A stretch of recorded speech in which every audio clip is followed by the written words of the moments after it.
lives are mostly filled with illusion and delusion.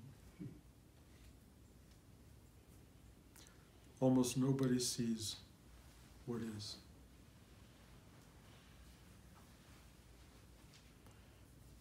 We project stories on everybody, and we interpret everything through our own narrative line.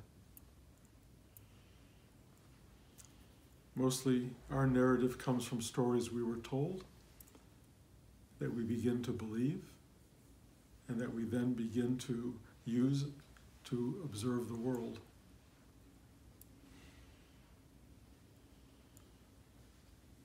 And it is such a limited awareness of the truth,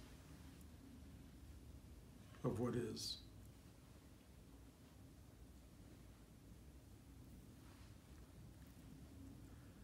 What's so funny to me is that what is what is.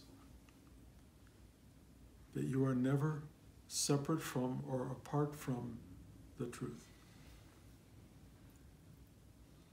Even your illusion and delusion is part of the totality. Built in, part of the system. It's very hard for us to believe that our view of the world isn't true, isn't the reality.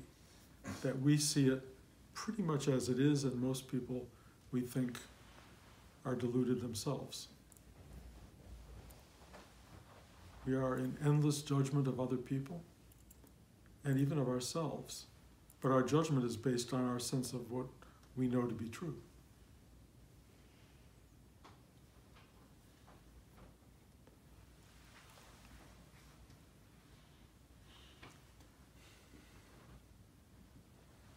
There's a strong belief in our lives that we can educate ourselves into higher awareness, more intelligent perceptions of the world, that we can learn more and more about what is, especially if we can begin to get a handle on what was and begin to predict somewhat into the future of what will be. We think we have begun to expand our capacity as people to function in the world. But it really is delusion built upon delusion upon delusion. And mostly the problem comes in thinking that we can grasp greater truth, that we can arrive at greater understanding, that we can somehow graduate with certain diplomas in the world and arrive at something that you can take with you to the grave. I did something. I was somebody. I had a life.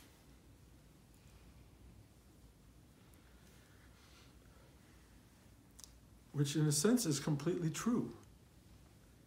It's just the life you had, or the life you lived, or the life you are living is in most cases not being seen.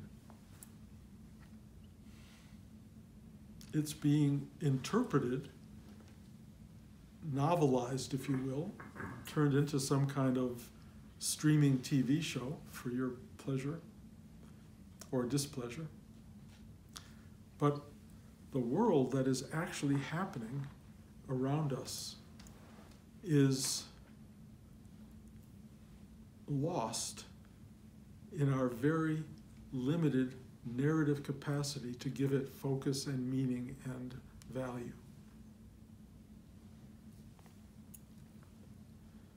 This may sound very intellectual, but let me try to clarify. You will never arrive anywhere more profound and more absolute and more complete than this moment.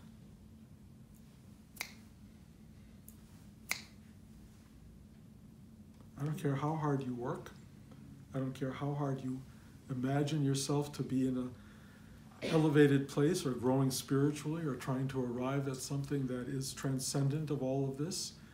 You will never arrive anywhere else but here.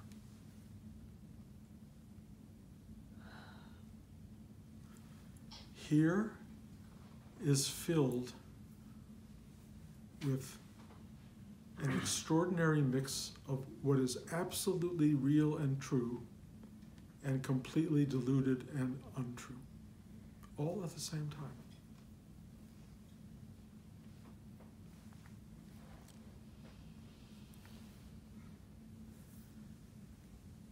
There's so much going on in this room.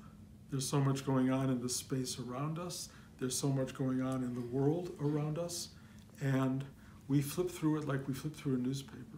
Oh, there's suffering in Sudan. Oh, there's something going on in Hungary. Oh, there's this and that. Oh, there da-da-da-da-da-da-da. Whole vast universes of reality are flipping by as we sit down and think, is there another Diet Coke somewhere? Whatever the thing is that grabs us in the moment feels like totality. And even though there's a vastness of being in the universe, our handle on it is so minuscule, and yet you are absolutely one with that totality. The absolute vastness of being and the absolute absurdity of the smallness of your wishes and dreams. It's all one thing. It's one thing going on, being perceived through your own particular set of expectations and needs and illusions and dramas and stories that you're telling yourself. It's all programmed in. It cannot be otherwise. It cannot be otherwise. The only thing you can do that would be truly meaningful in this lifetime is to get very quiet occasionally. Sit very still and begin this process of letting go of your mind, of your story, of your need to interpret, of your need to feel a part of something. Just let go and relax and open. And what you discover, if you can be muscularly capable of letting go, is that as you free yourself of all of this stuff, free yourself of the stories that you project, free yourself of the stories other people tell you, just get really quiet. You see behind the veil, if you will, something else. It is so pervasive, so still pointed, so lovely. It is so touched by love and joy and grief and sadness, all mixed together. It is this exquisite space that envelops everything. And if you don't get caught in wanting to lean into the sweetness and away from the sourness, if you can just open quietly to the non-dualistic totality of all of these sensations, all of this stillness and activity, all simultaneously occurring, you start to touch that which is as it is becoming. You watch it emerge, unfold, present itself.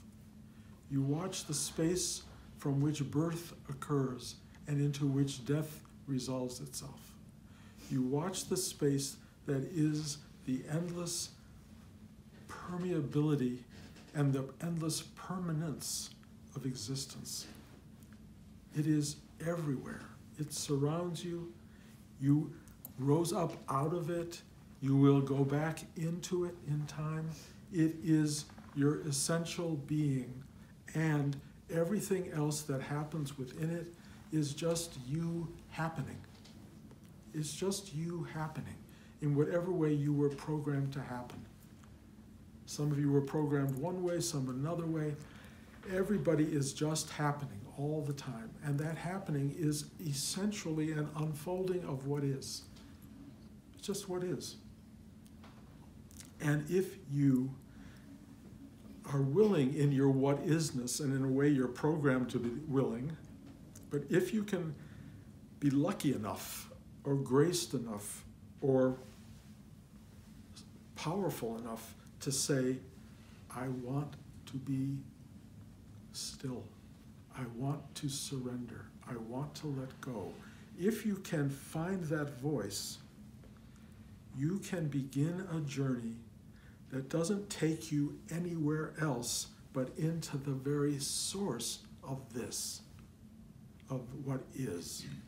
And that source is alive and well in this moment. It is everywhere. It is you who are not everywhere. It is you who are particular in this little moment with the what isness of the world. You know, there's a lot going on every minute, every day. There's a lot calling for your attention. There's a lot you're involved in. There's a lot of pain. There's a lot of suffering. There's a lot of joy. There's a lot of hope. There's a lot of expectation. Sometimes there's just a lot of boredom. But boredom is a very real interaction of your mind hungry for stimulation and not getting any. That has nothing to do with stillness. Stillness is the mind not hungering for stimulation.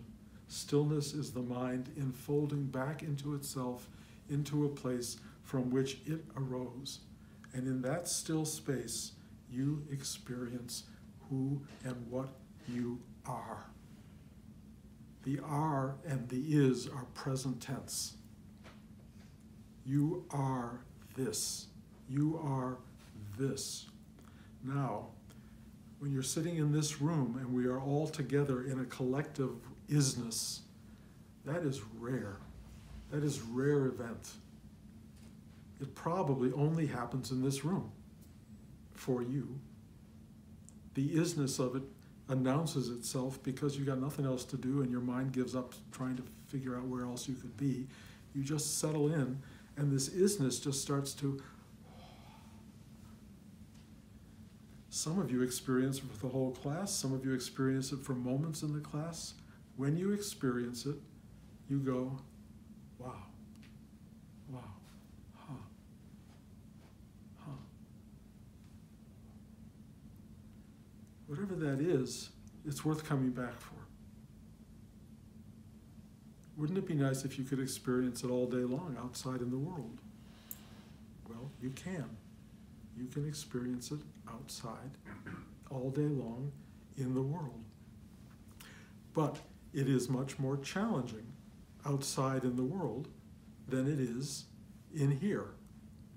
The idea of a class, the idea of a moment in life where you meditate and pull away from the world is to give you the isness that you can then walk into the world with and then see the world through a different set of eyes. Instead of seeing it through these two eyes, you'll see it through everybody's eyes. And it is a lot to see. It's a lot to handle. You had better learn to surrender deeply, because if you have to take on the world in your limited bodily awareness, in your intimate mindfulness, you will be overwhelmed by it. It's huge. What is going on in this world is so massive that the individual cannot contain it. But as you surrender more and more and more, you will begin to see the world through multiple eyes. Smell it through multiple noses, hear it through multiple ears. You will start to experience the world as it is. And what you will experience is billions of stories. Everybody with their stories. Everybody justifying their stories. Everybody working their thing. Everyone trying to get what they want, their specific things. And you will see it is a very delusional, illusional, ego-driven universe. that we live in. It is really, in a way, crazy, because almost everyone is working for their own particular need and benefit in this very strange, materialized space called the world and called life. And we create chaos with each other, we create drama, we create upheaval, we create love, we create tenderness, beauty, all of the above. It's all going on. And when you really start to wake up, you realize that it's everything. And you realize that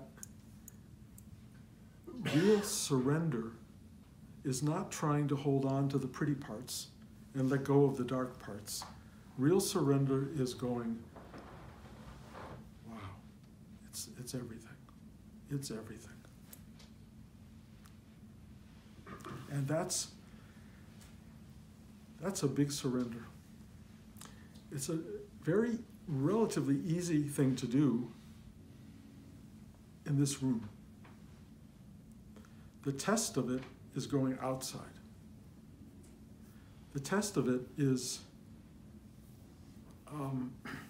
Thanksgiving. Thanksgiving is fascinating because all of the mandala of your life, or whatever part of it is available, comes together. Or doesn't come together, which is its own story. But it comes together, and there you are in a world that is known, a world that is familiar, a world whose stories you kind of already know and have heard 1,000 times, all repeating themselves. But you're in a world that is full of drama, full of need, full of expectation. And we had Thanksgiving dinner here 3 nights ago.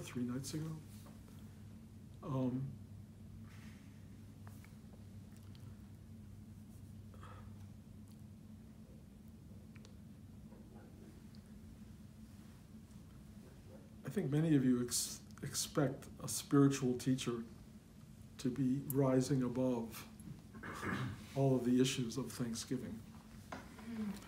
I can only tell you that seeing that event through multiple eyes, through everybody, is the work of being a spiritual entity.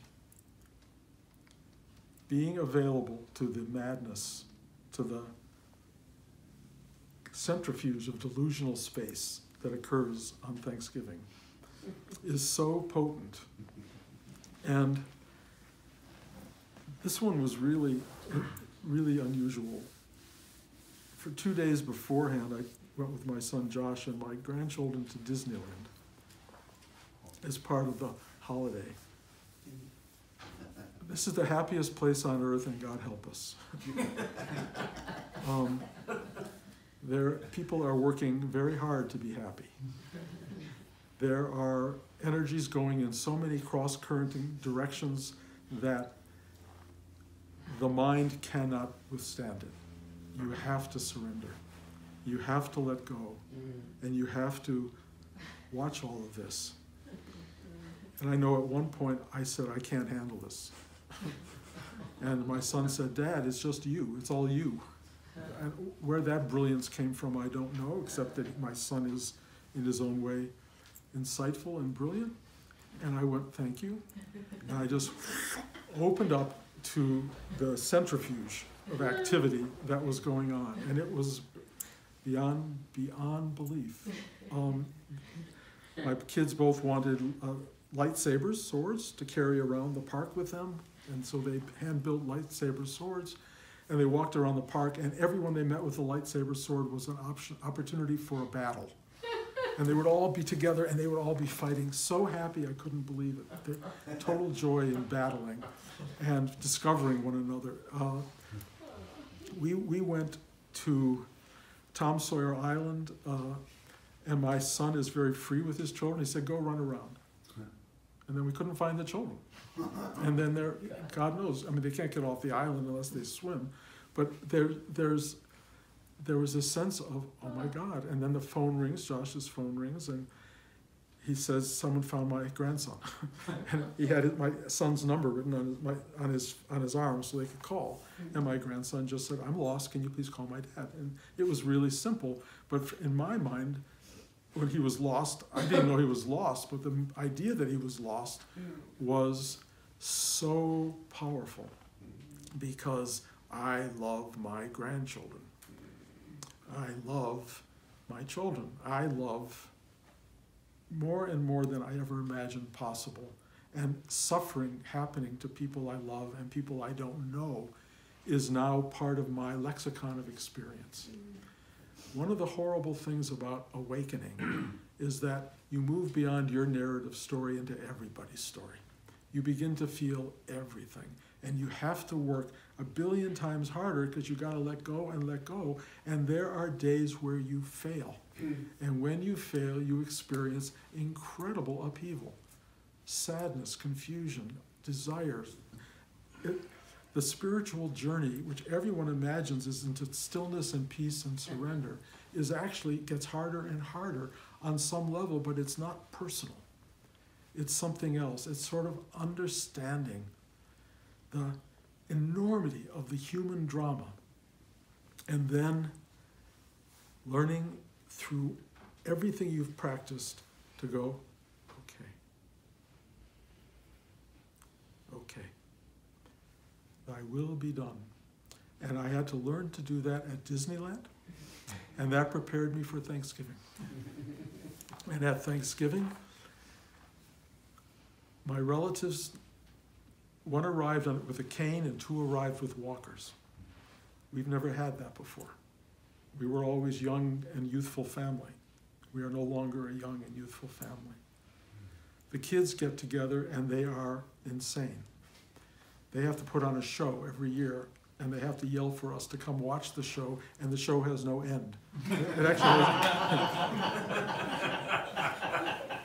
actually has no middle either. It just goes on and on and on.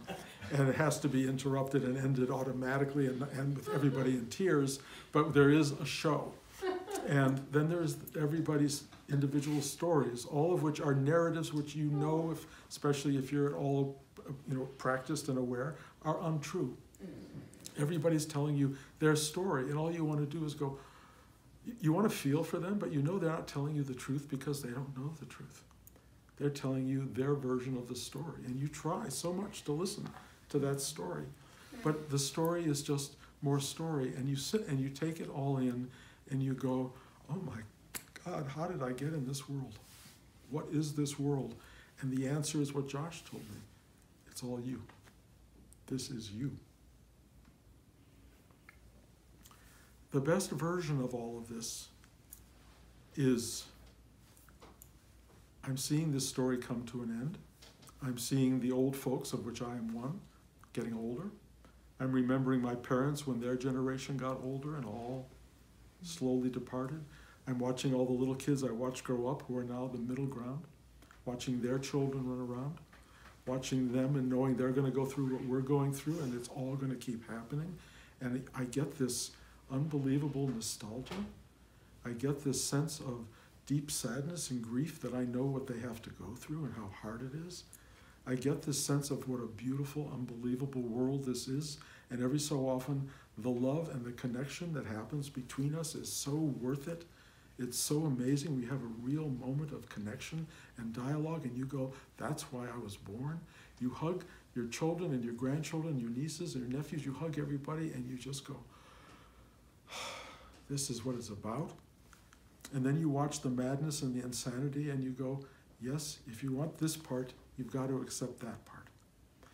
It's accepting the totality, accepting the what is.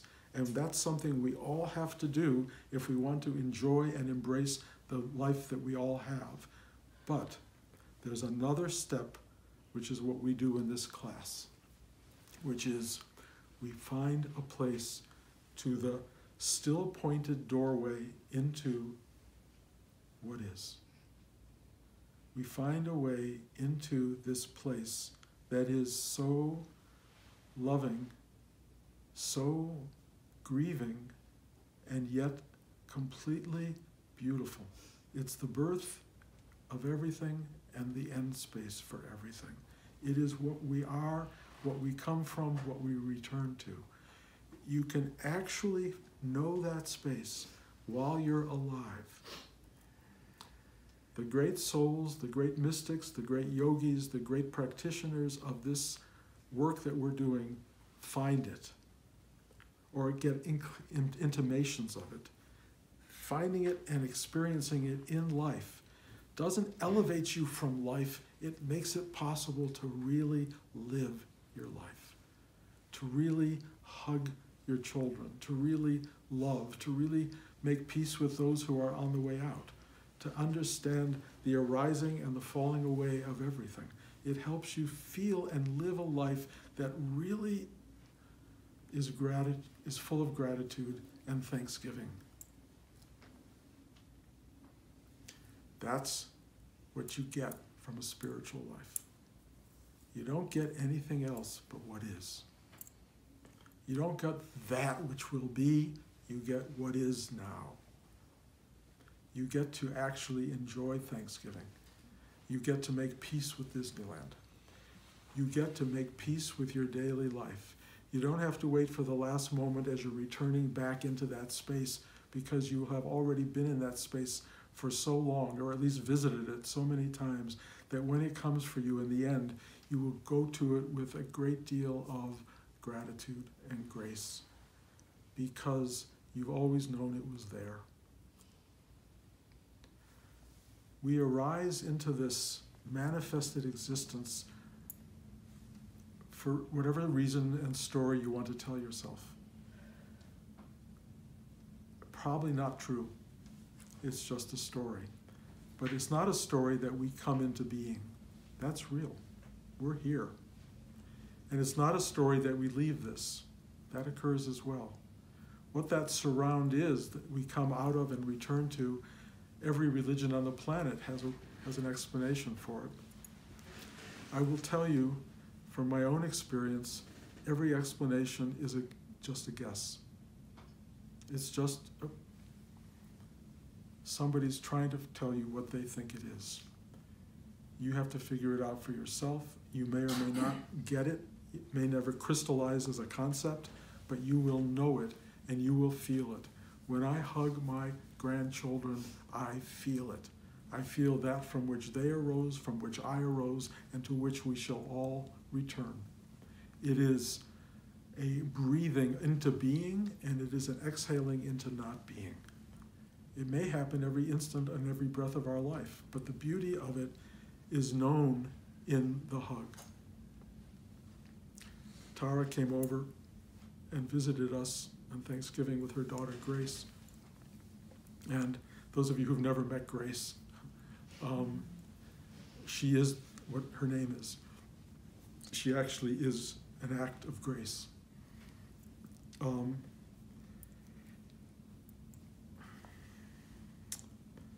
When you touch Grace, you hug Grace, you look at Grace, you go, that alone, this world was worth it.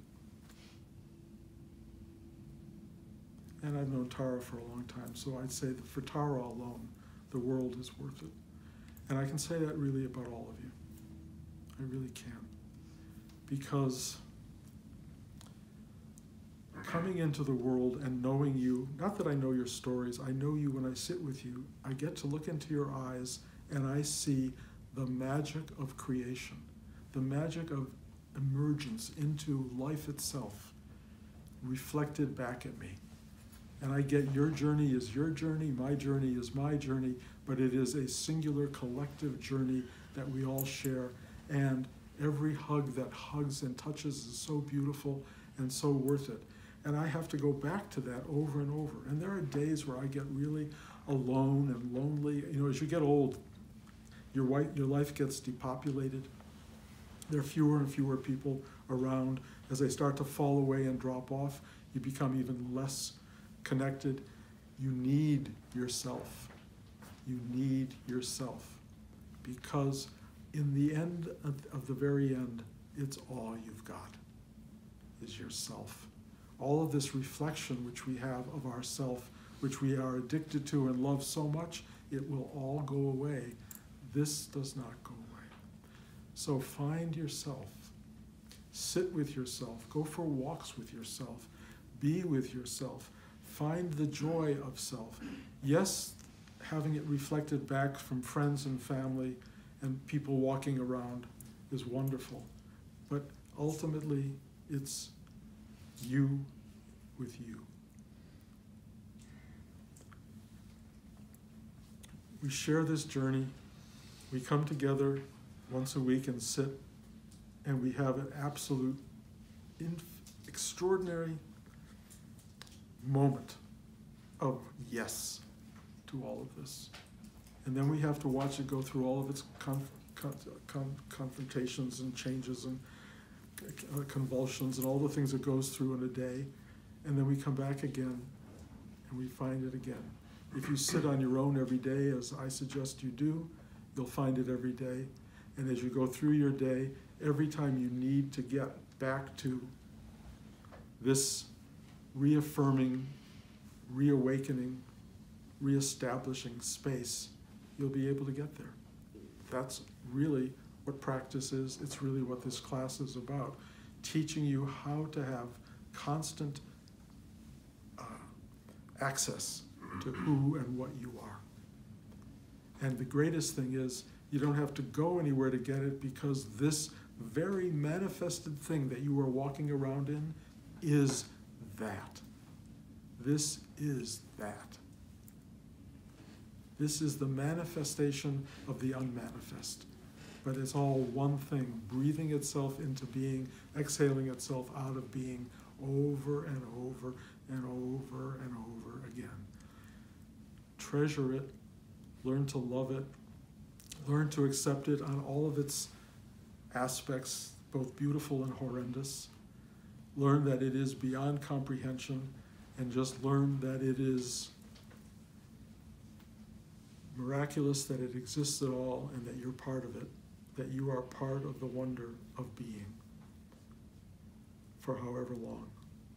Take it seriously, use it well, transform it, transmute it, transmit it, be whatever you have to be to let others know that they too are part of this connectivity. It's really beautiful. So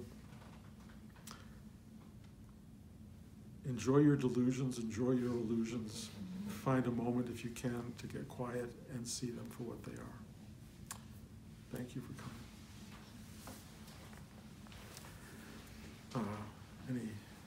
Any questions?